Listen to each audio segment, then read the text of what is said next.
തിരുവനന്തപുരം ബാലരാമപുരത്ത് സ്ത്രീയെ മരിച്ച നിലയിൽ കണ്ടെത്തി. കരമന സ്റ്റേഷനിലെ പോലീസ് ഉദ്യോഗസ്ഥന്റെ മാതാവ് ശോഭനയാണ് മരിച്ചത്.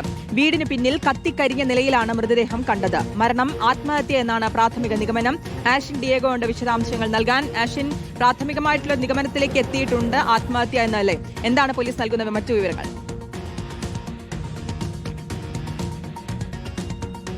ഇന്ന് രാവിലെയോടുകൂടിയാണ് വീടിന് സമീപത്തെ ചായ്പിനോട് ചേർന്ന് 62 വയസ്സുള്ള ശോഭനയെ പാതി കത്തിക്കരിഞ്ഞ നിലയിൽ കണ്ടെത്തുന്നത്. നാട്ടുകാരാണ് ശോഭനയെ കണ്ടെത്തുന്നത്. വീട്ടിൽ മറ്റാരും ഉണ്ടായിരുന്നില്ല. ശോഭനയുടെ മകൻ കരമന സ്റ്റേഷനിലെ പോലീസ് ഉദ്യോഗസ്ഥനാണ്.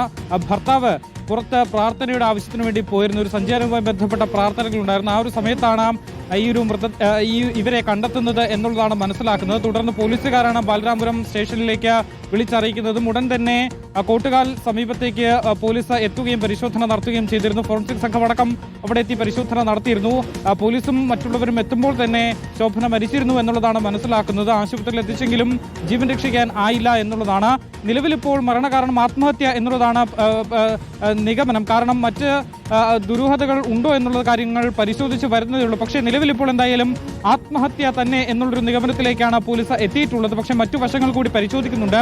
ആത്മഹത്യ ചെയ്യേണ്ട സാഹചര്യമൊന്നും വീട്ടിൽ ഉണ്ടായിരുന്നില്ല എന്നുള്ളതാണ് നാട്ടുകാരിൽ നിന്നും പോലീസിൽ നിന്നും നമുക്ക് മനസ്സിലാക്കുന്നത്. അങ്ങനെയെങ്കിൽ മറ്റേതെങ്കിലും തരത്തിൽ എന്തെങ്കിലും ബുദ്ധിമുട്ട്, അതായത് ഇവർക്ക് മറ്റെന്തെങ്കിലും ബുദ്ധിമുട്ടുകൾ ഉണ്ടായിരുന്നോ, ഭീഷണിയോ അങ്ങനെ എന്തെങ്കിലും തരത്തിലുള്ള പ്രശ്നങ്ങൾ ഉണ്ടായിരുന്നോ എന്നടക്കമുള്ള കാര്യങ്ങൾ പോലീസ് പരിശോധിച്ച് വരികയാണ്. എന്തായാലും ഫോറൻസിക്കിന്റെ പരിശോധനയ്ക്കും പോസ്റ്റ്മോർട്ടത്തിനും ശേഷമായിരിക്കും വ്യക്തമായി ഒരു മരണകാരണം കണ്ടെത്താൻ കഴിയുക. ശ്രുതി, ശരി. ആഷിൻ ഡിയേഗോ ആണ് വിവരങ്ങൾ നൽകിയത്.